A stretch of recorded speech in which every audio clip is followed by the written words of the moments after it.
तरफ बाढ़ तो दूसरी तरफ बारिश की मार। कुछ यही हाल इस वक्त दिल्ली एनसीआर में देखा जा रहा है।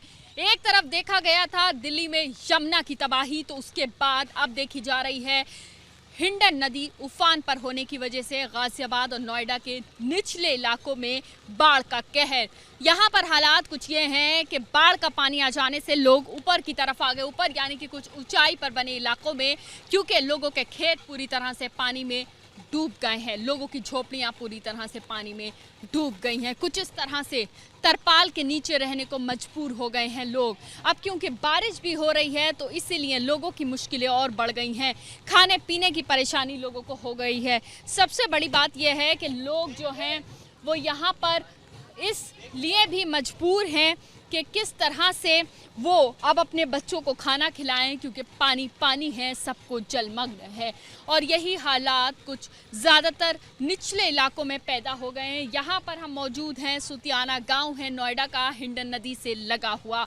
और अब यहाँ का हाल ये है कि बारिश पड़ने की वजह से चारों तरफ मिट्टी ही मिट्टी है, चारों तरफ जलमग्न सारी जगह हो गई है। इसीलिए जो महिलाएं हैं घर की, वो जो उन्होंने चूल्हे बनाए हैं इस तरपाल के नीचे ताकि अपने परिवार का पेट भर सकें, ताकि अपने बच्चों को खाना खिला सकें। ये देखिए महिलाएं बड़ी देर से चूल्हा जलाने की कोशिश कर रही हैं, क्योंकि जाहिर सी बात है लकड़ियां पानी में डूब गई हैं, गीली हो गई हैं, चूल्हा जलाना भी मुश्किल हो गया है। क्या नाम है आपका? हमारा सरोजा। सरोज, ये बताइए, चूल्हा जलाने की कोशिश कर रही है, मुश्किल हो रहा है जलाना? देख रही हो रहा है जलाने को, जल नहीं रहा है, बड़ी परेशानी से जला है। तो चाय बनाइए तो बच्चों को पिलाइए। कितने दिनों से आप लोग इसी तरह से रह रहे हैं? 15 दिन हो गए। क्या हालात पैदा हो गए थे और कहाँ रहते थे आप? हम नदी किनारे, हाँ, सब झोपड़ी डूब गई। तो अपन सौदा पत्ता ले आए, कुछ रह गई, कुछ निकाल लाए तो चले आए, अपन जान ले भजे आए। बहुत नुकसान हुआ, 1 लाख का नुकसान हुआ है वहाँ पे। अब चली गई हमारी फसल चली गई। क्या बोते थे वो आप लोग? ली, तोरई और पालक, मेथी, बेते, यानी कि सब्जियां पूरी तरह से जलमग्न हो गई। मैं देख रही हूँ कि यहाँ पर बच्चे जो हैं आपके आसपास घूम रहे थे खाने के लिए, खाना दे। अब देखो चाय बना के पिलाइए। भूखे कभी मिल जाती तो खा लेता, ना मिलती तो ऐसे सो जाता। कितने दिनों से ऐसी? 15 दिन हो गए। 15 दिनों से आप लोग यहाँ पर हैं? हाँ, 15 दिन हो गए। अभी आज तो तेज बारिश हो गई, ऐसे में परेशानी कितनी और बढ़ गई? आज तो बहुत परेशानी बढ़ गई। बड़ी मुश्किल से चूल्हा जलाया। 10 दिन देखो, 10 बज गए होंगे अब तो अब जलाया चूल्हा हमारा। देखिए चूल्हा भी अब जलाया है। मुझे ये बताइए कि आप जो है खाना बनाने की यहाँ पे कोशिश कर रही हैं, लकड़ियाँ बड़ी मुश्किल से जल रही हैं गीली होने की वजह से। बच्चे कितने ज़्यादा परेशान हो रहे हैं इन हालातों में? बच्चे तो बहुत परेशान हो रहे हैं, रो रहे हैं, क्या करें। अब चूल्हा जलाओ तब बच्चे को चाय पिलाइए, तब ये सही ना है। दवाई गोली भी चल रही है। अब बताओ ऐसे में बच्चे देखें, पेट देखें, खाना पीने देखें, दवाई गोली देखें, क्या करें क्या ना करें। बहुत ज़्यादा दिक्कत आ गई है। बाढ़ से कितनी बड़ी परेशानी, कितनी बड़ी मार आप लोग झेल रहे हैं? परेशानी तो बहुत कुछ झेल रहे हैं। 1-2 लाख का नुकसान हुआ है। परेशानी तो बहुत है। छोटे छोटे बच्चे हैं, बुखार जाड़, बोतल भी लगी है, बुखार, घर में बुखार जा रहा है, दवाई गोली को पैसे नहीं है, कहाँ से लाएं। सब्जी सारी मारी। बाढ़ पानी की वजह से बच्चे बीमार हुए हैं या पहले से? अभी जो बाढ़ फाड़ आई है, पानी फानी में भीग गए, सब्जी अब्जी देखी आ रही है, इसलिए जब आया है बुखार तभी से परेशान है। देखिए गंदे पानी से बर्तन धोने को यहाँ मजबूर हैं लोग, क्योंकि पानी का कोई ख़ास साधन नहीं है। पानी कहाँ से ले रहे हैं? कोई आसपास नल वल है यहाँ पर? नल है यहीं पे, थोड़ा बहुत ऐसे पानी देता है, रेत आता, उसी से पीते हैं। रेत का ही पीता है, फिर कहाँ से लाएं। साफ पानी है नहीं, रेत का ही पीते हैं। साफ पानी पीने की परेशानी, दूर से लेके आना पड़ता है पानी, तो बच्चों को खाना खिलाने की परेशानी, क्योंकि जिस तरह से बारिश हो रही है उसके बाद इसी तिरपाल के नीचे खाना बनाना भी मुश्किल हो रहा है, क्योंकि जो लकड़ियां हैं वो गीली हो गई हैं, तो चूल्हा जलाना यहाँ महिलाओं के लिए मुश्किल हो रहा है। तो सोचिए बाढ़ और बारिश की वजह से लोग दोहरी मार एक तरीके से झेल रहे हैं, क्योंकि यहाँ पर हिंडन नदी लगातार उफान पर है और पानी जो है वो लगातार बढ़ता जा रहा है। ये गाजियाबाद और नोएडा से लगे इलाकों में हाल इस वक्त देखा जा रहा है। और इस वक्त जहां हम हैं ये नोएडा है, वो नोएडा जहां पर सड़कों पर तेज़ रफ्तार गाड़ियां दौड़ती हैं, तो वहीं जो निचले इलाके हैं जहां पर लोग खेत खलियान और अपना चलाते हैं, झुग्गी झोपड़ी में रहते हैं, वो पूरी जलमग्न इस वक्त हो गई है। बारिश से दिल्ली एनसीआर के हालात लगातार खराब हो रहे हैं। निचले इलाकों में बाढ़ की स्थिति बनाई है और लोगों के जनजीवन पर इस वक्त बहुत ज़्यादा असर होता हुआ दिख रहा है। मैं इस वक्त मौजूद हूँ नोएडा के सुतियाना गांव में। ये वो इलाका है जो कि इकोटेक 3 से लगा हुआ है और हिंडन नदी के करीब है। और यहाँ पर इस वक्त तेज़ बारिश हो रही है, तेज़ बारिश के साथ हवा भी है। और यहाँ पर हम इस गांव में इसलिए पहुंचे क्योंकि यहाँ पानी भर गया है, लोगों के खेत खलियान खराब हो गए। मैं चाहूँगी मेरे कैमरा पर्सन, जाहिर सी बात है बहुत मुश्किल से इस वक्त शूट कर पा रहे हैं हम लोग भी क्योंकि बारिश तेज़ है, लेकिन कैमरे की नज़र से जितना हो सकता है उतनी तस्वीरें दिखाएंगे। आप देखिए ज़रा कि ये जो खेत हैं जहाँ पर लोगों की खेती एक वक्त पे होती थी, हरे भरे ये खेत हुआ करते थे, आज वो फील्ड्स पूरी तरह से पानी पानी हो गई हैं।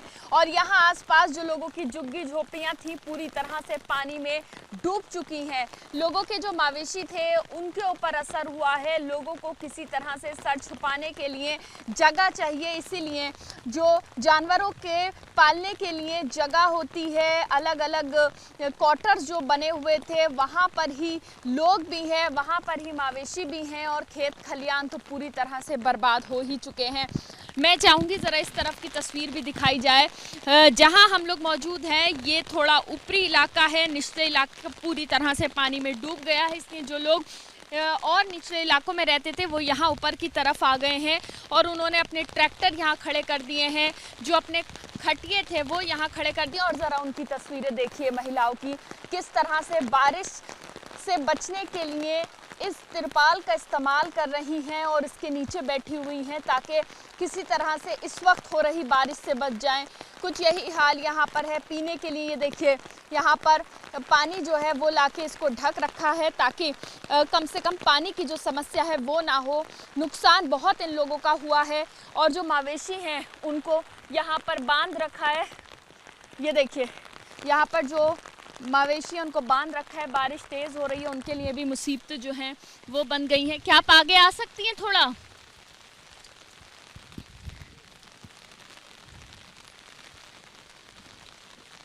देखिए ये महिलाएं हैं जो कि तिरपाल से सिर छुपाए यहाँ बैठी थी। कहाँ रहते थे आप लोग? यहीं रहते हैं, पर दोबरे में रहते हैं। ऐसे ही कभी कभी खाना मिल जाता है, कभी भूखे सो जाते हैं, कभी कभी। खेत खलियान का कितना नुकसान? खेत कल्याण का तो बहुत नुकसान है, 50-60 हज़ार का नुकसान हुआ है खेत कल्याण का। कितने दिन से ऐसे ही बैठे हैं आप तिरपाल के नीचे? 15-20 दिन हो गए। कब से पानी आना शुरू हुआ? कुल 15-20 दिन हो गए पानी आते हुए। छोटे छोटे बच्चे हैं, भूखे प्यासे रहते हैं इन्हीं में। खाना कैसे बना रहे हो ऐसे बारिश में? ऐसे बनाते हैं, क्या करें, कभी कभी मिल जाता, कभी बना लेते हैं, कभी ऐसे सो जाते हैं बच्चे अपने भी। भूखे प्यासे ऐसे रह रहे हैं, क्या करें। बारिश होती है तो ऐसे भूखे सो जाते हैं, नहीं होती है तो बना लेते हैं। बारिश होती है तो खाने की समस्या नहीं बना पाते और अगर बारिश रुकी होती है तो खाना मिल जाता है। हाँ जी, सुबह से ऐसे बैठे हैं, कुछ भी नहीं खाया है अभी, बच्चों ने नहीं अपने, छोटे छोटे बच्चे हैं। क्योंकि सुबह से बारिश हो रही है दिल्ली एनसीआर में, तेज़ बारिश, इस वजह से जो लोग हैं वो इसी तरह से बैठे हुए हैं ताकि बारिश रुके तो कुछ खाना जो है बना सके। मैं चाहूँगी वो तस्वीर भी ज़रा दिखाई जाए किस तरह से वहाँ चूल्हा जो है वो बना हुआ है, लेकिन चूल्हे के आसपास पानी देखिए कितना ज़्यादा इकट्ठा हो गया है। और ये वो पानी है जो बारिश की वजह से इकट्ठा हुआ है। आसपास सारे खेत इन लोगों के पानी में पूरी तरह से डूब चुके हैं और अब हालात ये हैं कि इस पन्नी का सहारा लेके, एक छतरी का सहारा लेके यहाँ पर बैठ गए हैं। अपना ट्रैक्टर, अपना जो घर का ज़रूरी सामान था वो सब यहाँ पर इन लोगों ने लाके रख लिया है। लेकिन मुसीबतें तो जाहिर सी बात है बड़ी हुई हैं और कब इन लोगों को राहत मिलेगी अभी कुछ कह नहीं सकते, क्योंकि एक तरफ तो थी बाढ़ की मार जहाँ इनके खेत खलियान और घर पानी में डूब गए, तो दूसरी तरफ तरफ बारिश की मार, जिसकी वजह से रोज का जो जनजीवन था, किसी तरह से खाना खा रहे थे, उस पर भी असर हुआ है। कैमरा पर्सन वीरपाल के साथ मदीहा खान, एबीपी न्यूज, नोएडा। बाढ़ और बारिश की वजह से नोएडा, ग्रेटर नोएडा, गाजियाबाद और दिल्ली के लोग दोहरी मार झेल रहे हैं। इस वक्त हिंडन नदी अपने उफान पर है और हम मौजूद हैं ग्रेटर नोएडा में। ये वो इलाका है जो कि हिंडन नदी के किनारे बसा हुआ है। यहाँ के लोग इस वक्त दोहरी मार झेलते हुए साफ दिख रहे हैं। मैं जहाँ मौजूद हूँ वह कोई दरिया नहीं है, हिंडन नदी के पास नहीं खड़ी हुई हूँ, बल्कि एक आबादी वाले इलाके में खड़ी हुई हूँ। और ज़रा तस्वीरें देखिए, घर जो हैं और आसपास की जो जगहें हैं सब जगह जलमग्न हुई हैं। और सामने जो आप तस्वीरें देख रहे हैं, बहुत तेज़ बहाव से जो बह रहा है, वो हिंडन नदी के आगे का इलाका है। यहाँ पर बहाव बहुत ज़्यादा तेज़ है। बहुत सारे लोग इसकी वजह से यहाँ पर परेशान हैं, क्योंकि ये सिर्फ आज की कहानी नहीं है, बल्कि पिछले 6 दिनों से लोग इसी तरह से रहने को मजबूर हैं। यहाँ पर क्या कुछ हालात हैं, उसको दिखाने के लिए मैं आपको बताऊं कि देखिए, लोग पानी से किस तरह से गुजर रहे हैं, हाथों में अपने जूते और कपड़े लिए हुए, क्योंकि कई दिनों से लोगों का जनजीवन कुछ इसी तरह से गुजर रहा है। अब यहाँ पर पानी आगे ना बढ़े, इसकी रोकथाम के लिए क्या यहाँ के लोगों ने किया है, वो भी दिखाना चाहूँगी। मैं चाहूँगी मेरे कैमरा पर्सन ज़रा कैमरा पैन करके दिखाएं किस तरह से जो मिट्टी के बोरे हैं, जो सीमेंट बैग्स हैं, उनको यहाँ पर बाउंड्री वॉल की तरह लगाया गया है, ताकि पानी को इलाके में आगे की तरफ ना रोका जा सके जाने के लिए। और यहाँ पर बहुत सारे लोग हैं जो कि मौजूद हैं। मैं एक एक करके लोगों से बात करूँगी। आप थोड़ा आगे आएंगे, आगे आ जाइए, इधर आइए। मुझे ये बताइए कि कब से आप लोग ये परेशानी झेल रहे हैं? मैडम ये पानी के समथिंग 5 दिन हो गए। ये 5 दिन हो गए। क्या जगह ये लगती है? ये कुलेसरा गांव है मैम जी। कुलेसरा गांव है। तो यहाँ पर जब पानी भरना शुरू हुआ तो आप लोगों को कहा गया था कि आप लोग यहाँ से निकल के सेफ जगहों पर जाइए? किसी ने कुछ नहीं बोला अभी तक भी। सब परेशान है यहाँ पर। तो कितने मकान इसी तरह से पानी में डूब गए? मैडम समथिंग 10,000 मकान है ये। सभी जगह पानी आया? सब जगह पानी मैम, सारा पानी हो रहा है। 10,000 मकान है। ये हिंडन नदी से लगा हुआ इलाका है, लेकिन कुछ तो सरकार की तरफ से कहा गया होगा, शासन प्रशासन की तरफ से, कि भाई पानी आ सकता है। अभी कुछ नहीं कहा गया। अभी तक मैम कोई नहीं आया, अभी कोई हेल्प नहीं आई अभी तक। हेल्प नहीं आई है, कुछ यही हाल ज़्यादातर जगहों का है। मैं चाहूँगी आप ये छतरी ज़रा पकड़ लें, मैं आगे की तरफ जाऊँ, क्योंकि यहाँ पर बहुत सारे लोग हैं, उनसे बात करना भी बहुत ज़रूरी हो जाता है, क्योंकि लोग जो हैं वो यहाँ पर काफ़ी सारी चीज़ें बता रहे हैं। कुलेसा ये गाँव है, ग्रेटर नोएडा का ये गाँव है, और यहाँ पर बहुत सारी महिलाएं हैं, बच्चे हैं। इन लोगों से बात करते हैं। आप थोड़ा साइड हो जाइए। यहाँ एक महिला है, उनसे बात करते हैं। मैम आप इधर आ जाइए। ये बताइए क्या नाम है आपका? जी शाहीन। जी शाहीन। शाहीन, मुझे ये बताइए कि कितने दिनों से आप लोग यही स्थिति, यही परेशानी? इसकी करीब 1 हफ्ते से या 15 दिन तो हो ही गए। 15 दिन हो गए। कितनी परेशानी आपको और इलाके के लोगों को? सबको बहुत परेशानी है, सौदा की, सब्जी की, खाने की, आने जाने की। घर के मैं देख रही हूँ चारों तरफ पानी भरा हुआ है, ऐसे में कैसे आप? परेशानी है। देखिए, इनके जो आंसू हैं वो बहुत कुछ बयान कर रहे हैं। हम समझ सकते हैं कितनी परेशानी आप लोगों को हो रही होगी। ये बताइए कि घर में कुछ नुकसान वगैरह भी क्या हुआ है पानी की वजह से? पीछे से पानी आ रहा है, दीवार अंदर से।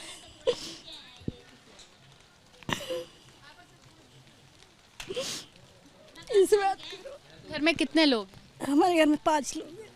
अभी आप बता रही थी कि रात में आप लोग सो नहीं पाते, तो क्या करें? यहाँ गली का कोई भी नहीं सो रहा है, सब पानी देखते रहते हैं, दीवार पे पानी चढ़ा दे। ऐसे पूरा मोहल्ला जगता है, हमारा पूरा मोहल्ला, कोई नहीं सोता है। आप लोगों को बताया गया था कि पानी आएगा, आप लोग खाली कर दीजिए। हाँ सुना था कि कहीं ऐलान हो रहा है, लेकिन यहाँ कोई नहीं आया है। तो देखिए, ये हिंडन नदी से लगा हुआ इलाका है। जाहिर सी बात है, ये सब वो निचले इलाके हैं जहाँ पर बाढ़ का पानी बहुत तेज़ी से आया है। महिलाओं जो हैं वो बता रही हैं किस तरह से यहाँ पर रात भर लोग नहीं सो पा रहे हैं, क्योंकि लोगों को अपने घर की फ़िक्र होती है। लोगों को फ़िक्र होती है कि उनका सामान, उनका घर, उनका परिवार यहाँ पर है। यहाँ एक और महिला है, उनसे बात कर लेते हैं। आप लोग मैम कब से यहाँ पर रह रहे, कितने साल हो गए? 9 साल। 10 सालों से रह रहे। क्या नाम है आपका? अनीता देवी। अनीता देवी। अनीता जी, ये बताइए कि ऐसा हाल पहले कभी देखा या? हमने नहीं देखा। कितने सालों बाद ऐसे हालात यहाँ हिंडन के पास पैदा हुए? 10 साल तो मुझे हो गई, तब तो नहीं ऐसी कहानी थी। अब इस साल ही हुआ है, और कम से कम 15 दिन हो गए। 15 दिन से क्या परेशानी हो रही है? न जाने की सुविधा मिल रही, न आने की सुविधा मिल रही, और बहुत परेशान है लाइट से, पानी से। ये पानी, इधर पानी से परेशान है, उधर लाइट से बारी लाइट काट देते हैं, लाइट नहीं दे रहे हैं, मारपीट होती है, बच्चों को मार के डाल देते हैं। यही कहानी है। आप आइए, क्या नाम है आपका? कृष्णा। कृष्णा जी, ये बताइए कि हाल जो हम देख रहे हैं सब जगह जलमग्न हो गई है, कितनी परेशानी और क्या क्या समस्या? परेशान, बहुत ज़्यादा परेशानी। एक तो लाइट की प्रॉब्लम है, यहाँ पे 15-20 दिन हो गए लाइट नहीं आया। फिर ऊपर से पानी कितना भाव है, आगे का घर सारा डूबा पड़ा है, पीछे का घर सारा डूबा पड़ा है। सब बच्चे बड़े सब इधर उधर भाग रहे हैं। जो जिसका कोई ना कोई सुविधा आया, ना कोई पूछने के लिए आया, ना कोई बोलने के लिए आया यहाँ पे। ये कौन लगा के गया? ये हम देख रहे हैं, ये सीमेंट बैग्स लगे हुए यहाँ भी और आगे भी। तो क्यों लगाया, कब लगाया, ये क्या हुआ? ये तो 1-2 दिन के अंदर जब पानी की भाव आने लगे इधर, तभी तो 1-2 दिन के अंदर लगाना पड़ा। इन्हें तो बच्चे कहाँ से जाएंगे, कहाँ से आएंगे खाने? ऐसे बैग्स आगे भी लगाए गए? हाँ जी, आगे भी लगा हुआ है। वो तो पार करके सब पानी आ गया। हाँ, तो वो पार करके तभी आना तो पड़ेगा ना। अगर पीछे गली में भी मेरे घर के आगे पूरा पानी है। आपका नाम क्या है? मीनू देवी। ये बताइए मुझे कि आप लोग इतने दिन से यहाँ परेशानी, जाहिर सी बात है हम देख रहे हैं, झेल रहे हैं, रोकथाम के लिए आप लोगों ने खुद से ये सीमेंट बैग्स भी लगाए ताकि पानी को रोकें, लेकिन पानी का बहाव लगातार तेज है, बढ़ रहा है। तो ऐसे में क्या कोई मदद या कुछ आप लोगों को कुछ नहीं मिला, कुछ नहीं मिला। कितने परिवार रहते हैं यहाँ? सभी रहते हैं, काफी लोग, बहुत लोग हैं पीछे भी, सब परिवार है अपना सारा। ये 2-3 हजार लोग हैं, उससे ज्यादा है। पीछे आगे भी है, पीछे है, सब बच्चे बुलक रहे हैं, यहाँ पे रो रहे, गली गली में लग रहे हैं, हर गली में है ना लाइट है। 1-1.5 महीना हो गया लाइट नहीं है यहाँ पे, कोई सुविधा नहीं है। सरकार इधर देखते नहीं है हमारी तरफ। देखिए, लाइट जाहिर सी बात है बाढ़ वाले इलाकों में काट दी जाती है क्योंकि खतरा वरना बड़ा हो जाता है, और यहाँ पर पीने के पानी की लोगों को समस्या है। यहाँ पर जाहिर सी बात है जब चारों तरफ पानी ही पानी है तो लोगों को इस बात की भी फिक्र है कि ऐसा ना हो कि उनके घर में पानी आ जाए। बहुत सारे लोग जो उस तरह आगे की तरफ रहते हैं उन लोगों ने खाली भी किया है, लेकिन काफ़ी लोग अभी भी अपने घर के आसपास हैं। अब लोगों को ये डर सता रहा है कि ऐसा ना हो पानी हिंडन नदी का और उफान भरे, क्योंकि लगातार हिंडन उफान पर है। उफान भरती हिंडन से लोग इस वक्त डरे हुए हैं, सहमे हुए हैं, घबराए हुए हैं, और ये मायूस, ये बेबस, ये मायूसी जो साफ दिखाई दे रही है कि लोगों की मुसीबतें कितनी बड़ी हैं और कितनी बढ़ती जा रही हैं। कैमरा पर्सन वीरपाल के साथ Madiha Khan, ABP news, greater Noida.